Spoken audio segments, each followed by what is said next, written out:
I'm djTLM, and this is Share the Knowledge. Hey guys, what's going on? It's djTLM, the last Mohican, and you're checking out episode 31 of Share the Knowledge right here on iTunes, SoundCloud, or Anchor, or maybe you're checking out the video version on YouTube. This is my educational Q&A show for DJs where I try to answer as many questions as possible. So there's a topic that is pretty interesting, and I might end on this topic, and that's my thoughts on DJs undercutting other DJs. This probably happens more now than before, but I'm not sure anymore. I just know that there's a lot of DJs out there that play for peanuts, just the smallest amount of money. But even like back in the days, I've seen this happen, and I've had this happen to me personally, where people tried it, didn't work because the club owner in this case was loyal, which is a great thing. And I was playing with another DJ. We were playing as a DJ team, Major League, and we had a residency at a spot, and we found out through the owner that a well-known DJ, so not a beginner, but a well-known DJ, actually called the owner of the club to find out how much we were getting paid, which of course the owner didn't tell because this was a loyal owner. But he told that owner that he would come for less, and he even went so far as to name a price that in my ear sounded just ridiculous, like a real low amount, because he just wanted to play at that spot. This was a pretty new spot at the time, pretty unknown, but we were rocking the party there on a monthly basis, and we were killing it over there. So that spot started to get more attention. And once it gets more attention, you have DJs that feel that they should play there because if their name is associated with a place that is hot, that's going to be good for their name.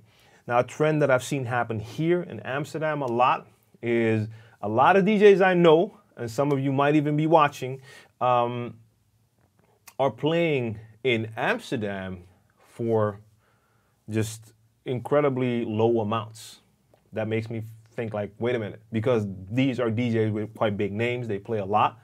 Come to find out, they play here for a lower fee because playing in some of these clubs in Amsterdam works wonders for their name when they go to other places in the country, like smaller places, because they can pretend or act or partially be one of those big time DJs from Amsterdam, and then they play there for a much larger amount of money. So that's a strategy in a way. But by doing that, they are undercutting because they're pretty well-known DJs playing for low amounts.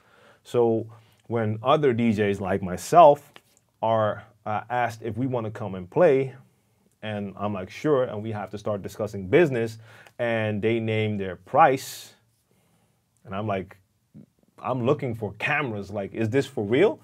Because the amount is so ridiculously low. But they can't do that because a lot of DJs are actually playing for that amount. A lot of DJs use the strategy where they're playing 3 clubs a night, and they're playing at all those spots for a low amount. And if you add those amounts up, it's a pretty okay amount for a night. But it looks great because if you look at their monthly schedule, you can see that they're playing like 20 times a month, 30 times a month. They're playing a lot of gigs. But if you get that inside info and you find out what it is, look, a lot of you could be playing a lot more if you charge a lot less. But is that what you really want? I didn't become a DJ for the money, but I'm at a point in my life where things need to add up. The math needs to be right. And some of these amounts that I'm hearing, those gigs are going to cost me money. And I'm not into the strategy of trying to play like 4 gigs a night and end up with a okay amount. I don't want that stress because I see their timetables and they have to start at a club from 12 to 1 and they have to be at the next at 2, but it's almost an hour time driving there. So they're on a tight schedule. That brings a lot of stress. I'm done with that. I don't want that anymore. So I hate the fact that it happens. DJs do it for different reasons, and it's going to continue to happen. It all depends on the promoter and the club owners. The DJs can ask anything they want, but if you have club owners and promoters who are willing to like take the other DJ just because they are cheaper, even though they know you might be better, that's something that's really hard to fight.